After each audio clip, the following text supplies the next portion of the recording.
यह कहानी एक ब्रह्म राक्षस की है, जिसे आप लोग जानते ही होंगे। उस राक्षस का नाम ब्रह्म राक्षस है। इस पर कई कहानियाँ बनाई जाती हैं और राक्षस के अनेक नाम होते हैं, जैसे कि पिशाच, राक्षस, डायन आदि बहुत नाम होते हैं। तो दोस्तों चलो मैं अपनी कहानी पर आता हूँ। हमारे गांव में एक ब्राह्मण रहते थे जिनका नाम दुर्जन सिंह था। दुर्जन सिंह को लोग दुर्जन जी कहकर बुलाते थे। उनके घर पे कुछ दूरी पर एक खेत था। उस खेत में एक बहुत बड़ा बरगद का पेड़ था। वह बरगद का पेड़ बहुत पुराना था। कुछ समय बाद उन्होंने उस खेत पर घर बनाने की सोची। पहले वाला घर बहुत छोटा होने की वजह से उन्हें खेत पर घर बनाने की सोची। उन्होंने उस बरगद के पेड़ को कटवाया और अपना घर बनवा लिया। कुछ दिन तो ठीक ठाक चला, पर कुछ दिन बाद दुर्जन बड़े परेशान रहने लगे। वह कभी पूजा करते और कभी नहीं। तो उनकी बीवी ने उनके बदले स्वभाव को देखकर पूछा कि तुम आजकल पूजा नहीं करते और आजकल बदले बदले से रहते हो, कभी बच्चों को डराते हो, तुम्हें हुआ क्या है?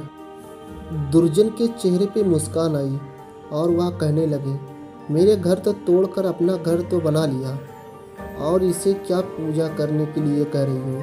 मैं ही तो हूँ भगवान, इसे पूजा करने की क्या ज़रूरत है? वो कभी दान भेजते, कभी बड़े प्यार से बोलते, कभी आंखें लाल तो कभी सही हो जाते।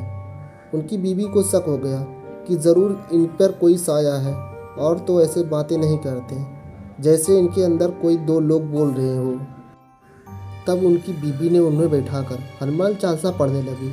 वो सोच रही थी अगर कोई होगा तो भाग जाएगा, और दुर्जन पर उसका कोई असर नहीं पड़ रहा था। वह एक ही टक देखे जा रहे थे। उनकी बीवी काफ़ी मंत्र और गायत्री मंत्र पढ़े। तभी दुर्जन की आंखें लाल हुई और कहने लगे, मैं किसी से डरने वाला नहीं हूँ। तू क्या समझ रही है? मैं इसे नहीं छोड़ने वाला हूँ। तब तक उसका छोटा बच्चा वहाँ आ गया। दुर्जन ने उसे जोर से पकड़कर अपनी तरफ खींच लिया और ऐसा लग रहा था कि उसकी सिर को कच्चा चबा जाएगा। उसकी मम्मी बोली, बच्चे को छोड़ दो, उसने क्या तुम्हारा बिगाड़ा है? दुर्जन की पत्नी अपने बच्चे को अपनी तरफ खींच लिया। उससे फिर पूछा, तुम कौन हो और मेरे पति के अंदर क्यों आए हो? आप हमसे क्या चाहते हो? आप कौन हो? तब उसने कहा, अगर मैं अपना भला चाहती हूँ तो बरगद के पेड़ लगाओ, जितना भी हो सके पेड़ लगाओ, फिर मैं बताता हूँ कि मैं कौन हूँ और फिर मैं चला जाऊँगा। तभी दुर्जन की बीबी ने 100 पेड़ बरगद के लगाए। एक दिन उनकी पत्नी ने देखा तो आज दुर्जन सुबह उठकर पूजा पाठ कर चुके थे। तब दुर्जन के अंदर जो साया था उसने बोला, मैं तुम्हारे पति को आज छोड़ के जा रहा हूँ, तुम सदा सुखी रहो।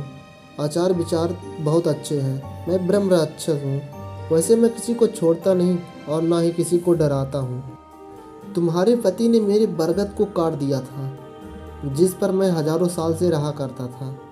मुझे गुस्सा तो आया, पर तुम्हारी अच्छाई के कारण मैंने इन्हें छोड़कर जा रहा हूँ। तुम्हारे पति को छोड़ा कर। तभी दुर्जन जी अचानक सही हो गए। तब दुर्जन जी की बीवी की आंखों से आंसू निकल आए। और दोस्तों, अगर बुरा के साथ अगर तुम अच्छा करोगे तो एक दिन वह भी अच्छा हो जाता है।